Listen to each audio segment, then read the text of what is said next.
सरकार बना पाएंगे जिस तरह दावे कर रही है बीजेपी भी।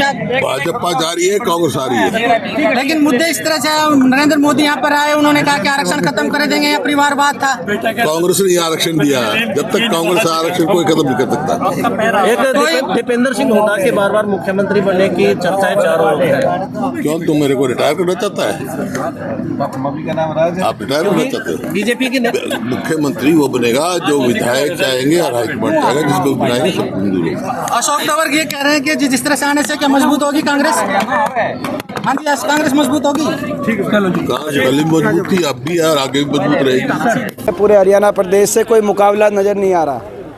आप किसी विधानसभा क्षेत्र से आप थोड़ा सा चेक खुद करके देखें। एक तरफा 36 बिरादरी हरियाणा का हर वर्ग कांग्रेस पार्टी के पक्ष में मतदान कर रहे हैं, हरियाणा वासी, और बदलाव के लिए मतदान कर रहे हैं। हरियाणा को उज्जवल भविष्य की तरफ लेके जाने के लिए, हरियाणा में खुशहाली का दौर लौटे, हरियाणा में विकास का दौर लौटे, हरियाणा देश में सबसे विकसित बने, इस लक्ष्य के साथ हरियाणा वासी मतदान कर रहे हैं। और जो रिपोर्ट आ रही है, कांग्रेस बड़े बहुमत से सरकार की तरफ बढ़ चुकी है हरियाणा में। पिछली बार भी आपने भविष्यवाणी कुछ की थी और उसके आसपास रिजल्ट रहा था, इस बार आपकी भविष्यवाणी को क्या माना है? ये सही बात है। पिछली बार मैंने कहा था कि बीजेपी का घमंड टूटेगा हरियाणा में और इनकी मेजॉरिटी नहीं आएगी। आपने देखा ये 40 पे अटक गए। और पिछली बार इन्होंने जो बीजेपी के नेताओं ने कहा था, जो आज नेता जो कह रहे हैं कि 50 तक पहुंचेंगे, वो पिछली बार कह रहे थे हम 75 पार 80 तक पहुंचेंगे, वो आधे पे आ गए।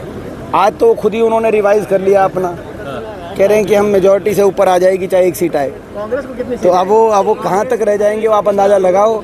कांग्रेस को प्रचंड बहुमत मिलेगी। कांग्रेस का आंकड़ा जो अभी हमें दिखाई दे रहा है, पूरे हरियाणा से जो रिपोर्टें आ रही हैं, 60 से ऊपर और 90 से नीचे। मनोहर लाल खट्टर बोल रहे हैं महिलाओं ने हमारे लिए मतदान किया है। मनोहर लाल खट्टर दीपेंद्र सर, देखिए, एक ये जो बीजेपी के तमाम नेता, चाहे प्रधानमंत्री जी हों, चाहे बाकी नेता हों और चाहे मीडिया हो, मुख्य बात ये रहती है, मुख्य चर्चा का विषय ये रहता है कि कांग्रेस में मुख्यमंत्री कौन बने। तो मैं धन्यवाद करता हूं प्रधानमंत्री जी का और बाकी बीजेपी के नेताओं का कि उनको इतनी चिंता है कि कांग्रेस का मुख्यमंत्री कौन बनेगा, इसकी उन्होंने मेन चिंता छेड़ी हुई है, बहस छेड़ी हुई है। यानी कि इस बात को लेकर वो आश्वस्त हैं, वो भी आश्वस्त है कि कांग्रेस की सरकार तो बनी रही है। बात है कौन बनेगा, वो हमारी पार्टी की अपनी प्रक्रिया हम अपने आप कर लेंगे, हमारा शीर्ष नेतृत्व कर लेगा फैसला। लेकिन इस बात के लिए धन्यवाद मीडिया, आपका भी धन्यवाद और बीजेपी के नेताओं का भी धन्यवाद कि मुख्य चर्चा का विषय हरियाणा में ये बन गया है कि सरकार तो आ ही रही है कांग्रेस की, बनेगा कौन। तो ये हमारी कांग्रेस का शीर्ष नेतृत्व, पार्टी हाईकमांड तय करेगी। महिलाओं ने हमारे लिए मतदान किया है आज भारी मात्रा में।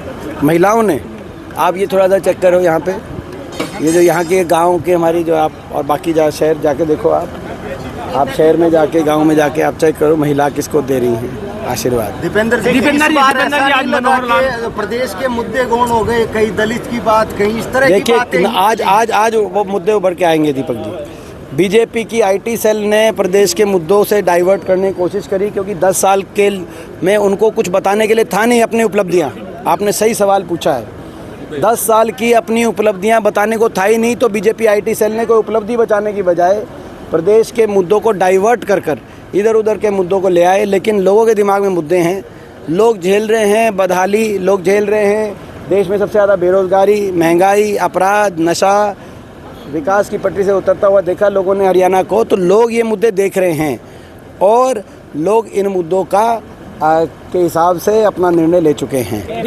ये जो आपने डाइवर्ट किया, ये केवल बीजेपी आईटी सेल में और मीडिया के स्पेस में डाइवर्ट हुए, लेकिन धरातल पे मुद्दे वहीं खड़े हैं। जो परिस्थिति लोगों की 10 साल में जो बुरा हाल लोगों का हुआ, लोगों ने उनका बुरे हाल को समझा है कि बीजेपी जिम्मेदार है और लोग बदलाव के लिए मतदान कर रहे हैं। आज पूर्व मुख्यमंत्री मनोहर लाल ने एक बयान दिया है कि अशोक तंवर को यहाँ इसलिए लाया गया है क्योंकि कुमारी शैलजा को अपमानित करना चाहते हैं। ये तो आप एक बात बताइए, ये वही हैं जिन्होंने कहा था कि भाई प्रदेश के सबसे बड़े दलित नेता अशोक तंवर जी जब ज्वाइन हुए बीजेपी, ये वही हैं खट्टर साहब। उन्होंने तब ये बयान दिया था और उस समय कहा था कि इससे ये प्रतीक होता है कि जो है इतने बड़े दलित नेता बीजेपी में आए तो दलित समाज बीजेपी के प्रति आकर्षित होगा, ये उन्होंने कहा था उस समय। उनका उस समय का बयान आप चलाओ जब वो बीजेपी ज्वाइन हुए थे। एमपी साहब, वो आज कार्यवाहक मुख्यमंत्री लाडवा में वोट डाला, उन्होंने कहा कि शैलजा को लेकर, और एक बार फिर कहा कि हाथ जरूर राहुल गांधी मिलवा गए, लेकिन अभी जो है खटास दूर नहीं हुई है। वो इस चीज़ का उदाहरण भी एक इंटरव्यू का वो दे रहे थे। ये कौन कह रहा है? कार्यवाहक मुख्यमंत्री। वो ये 10 साल के अपने काम बताएं, उन्होंने 10 साल में क्या काम किया। वो जो आपको दीपक को मैंने जवाब दिया आपको कि ये तो केवल एक भाजपा के आईटी सेल और भाजपा द्वारा प्रदेश की जो बदहाली है उससे लोगों का ध्यान हटाने के लिए इस तरह के मुद्दे आए हैं। सच्चाई ये है कि आज छत्तीस बिरादरी कांग्रेस पार्टी के पक्ष में मतदान कर रही है और कांग्रेस की सरकार बनेगी। हरियाणा अच्छे उज्जवल भविष्य की तरफ आगे बढ़ेगा।